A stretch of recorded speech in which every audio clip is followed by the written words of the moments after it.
ঘর মুছতে গিয়ে বা মাটিতে বসে সবজি কাটার সময় অথবা পুজো করার সময় ঠাকুর ঘরে বা যারা প্রত্যেকদিন নামাজ পড়ছেন আমাদের সব ক্ষেত্রেই কিন্তু হাঁটু মুড়তে হয়। কিন্তু কারুর কারুর ক্ষেত্রে কিন্তু সেই সময় হাঁটুটা ফুলে যায় এবং ব্যথা করে। যদি আপনাদের এই সমস্যাটা হয়, এই ভিডিওটা আপনাদের জন্য। গৃহবধূরা কিন্তু বারবার মনে করেন যে আমরা হয়তো আজকে অতিরিক্ত কাজ করেছি, তাই জন্য হাঁটুটা আমাদের ফুলেছে, ঠিক হয়ে যাবে। কিন্তু এইটা কিন্তু লক্ষ্য করার বিষয় যে এইটি একটি সমস্যা। আহ আমাদের হাঁটুর যে মালাই চাকি রয়েছে, মালাই চাকির উপরে কিন্তু আহ একটা থলির মতো অংশ থাকে, সেটাকে বার্সা বলে। এখানে যদি কোনো প্রকার কোনো রকমের যদি ইনফ্লামেশন হয়, তাহলে কিন্তু এই সমস্যাটা দেখা যায়। এটাকে প্রিপ্যাটেলার বার্সাইটিস বলে। এই ক্ষেত্রে কিন্তু হাঁটুটা আমাদের বেশি ফুলে যায়, কিন্তু তুলনামূলক ব্যথাটা একটু কম হয়। সেই কারণেই কিন্তু গৃহবধূরা এটাকে একটু উপেক্ষা করে চলে। তো এই সমস্যাটা কেন হয়?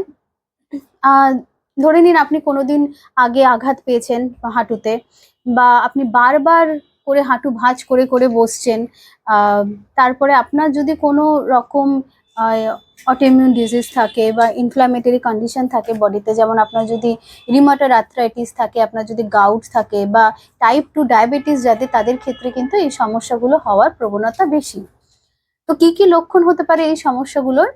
প্রথমত আপনি যখন ভাঁজ করে বসছেন তখনই দেখবেন ব্যথাটা হচ্ছে, এবং আপনি যখন উঠবেন তখন তারপরে দেখবেন পাটা একটু বেশ ফুলে গেছে, আবার কিছু ক্ষেত্রে গরম হয়ে গেছে বা লাল হয়ে গেছে।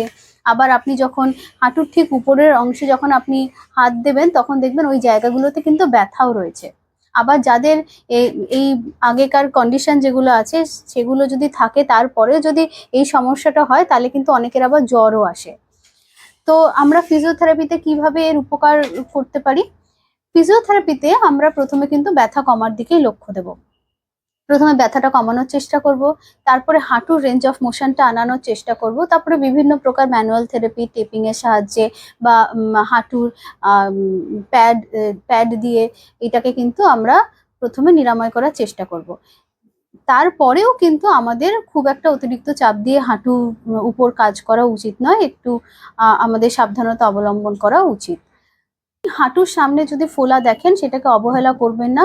দ্রুত চিকিৎসা এবং মূল্যায়নের মাধ্যমেই কিন্তু আপনার এই প্রিপ্যাটেলার বার্সাইটিস নিয়ন্ত্রণ করা সম্ভব।